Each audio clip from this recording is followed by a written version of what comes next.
Good morning, boys and girls. I thought I would show you what we go camping in. Right now it's in our backyard, but usually we take this to all the campgrounds, all the way to California, to Nevada, and New Mexico, and places all over the United States. So this is what we go camping in. It even has a TV outside. Now sometimes we sit in front of a campfire, and Jack loves it too. See, he thinks we're going camping right now. Anyway, I thought I would just read you a story this morning. I found this on my bookshelf. I didn't know that I still had it. It's called Roxa Boxen, and it is written by a woman named Alice McLaren, and it was illustrated by Barbara Coonley. Okay? Now, I'm just going to read you the story right here in front of my campground. Roxa Boxen.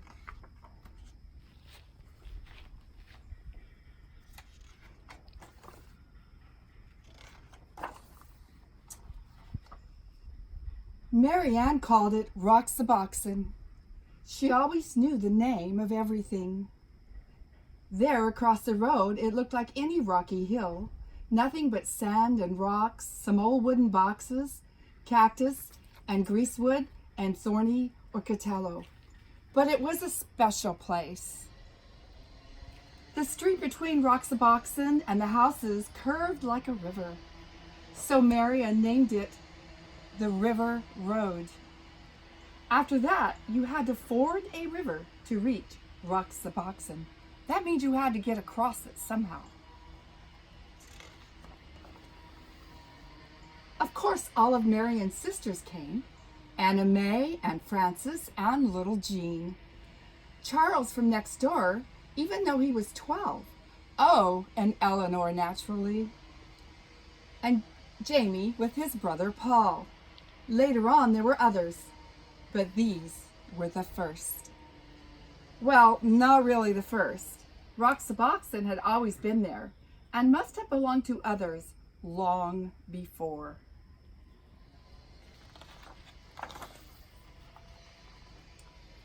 When Marianne dug up a tin box filled with round black pebbles, everyone knew what it was. It was buried treasure. Those pebbles were the money of Roxa Boxen. You could still find others like them if you looked hard enough. So some days became treasure hunting days, with everybody trying to find that special kind. And then on other days, you might just find one without even looking.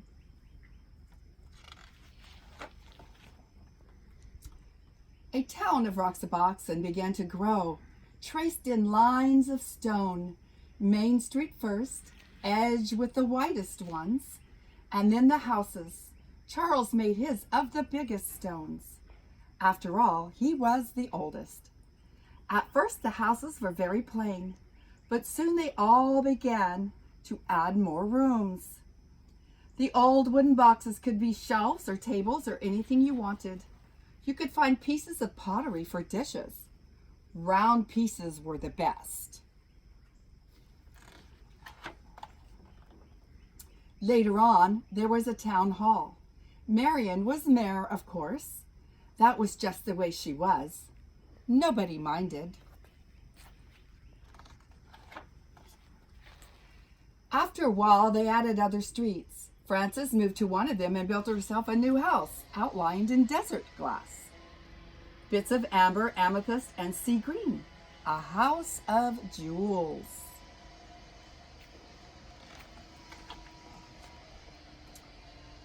And because everybody had plenty of money, there was plenty of shops. Jean helped Anna May in the bakery. Pies and cakes and bread baked warm in the sun. There were 2 ice cream parlors. Was Paul's ice cream the best or Eleanor's? Everybody kept trying them both. In Roxa Boxen, you can eat all the ice cream that you want.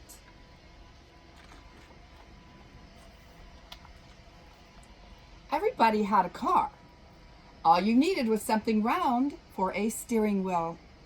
Of course, if you broke the speed limit, you had to go to jail. The jail had cactus on the floor to make it uncomfortable, and Jamie was the policeman. Anna May, quiet little Anna May, was always speeding. You'd think she liked to go to jail.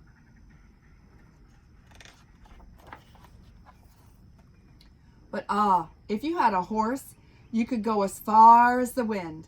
There was no speed limit for horses. And you didn't have to stay on the roads. All you needed for a horse was a stick and some kind of bridle, and you could gallop anywhere.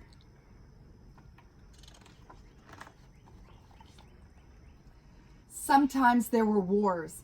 Once there was a great war, boys against girls. Charles and Marion were the generals. The girls had Fort Irene, and they were all Girl Scouts. The boys made a fort at the other end of Roxaboxen, and they were all bandits. Oh, the raids were fierce, loud with whooping and the stamping of horses. The whirling swords of Orcatello had sharp thorns, but when you reached your fort, you were safe.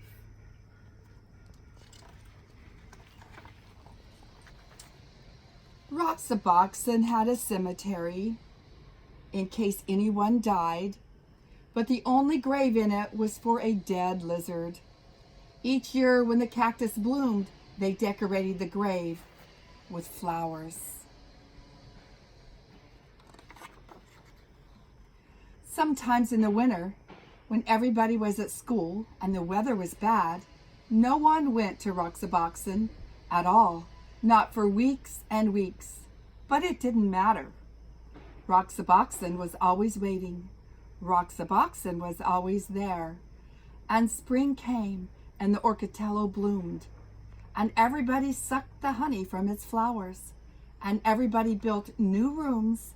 And everybody decided to have jeweled windows.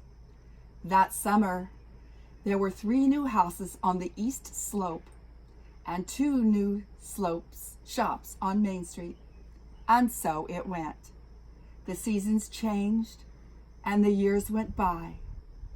Roxaboxen was always there.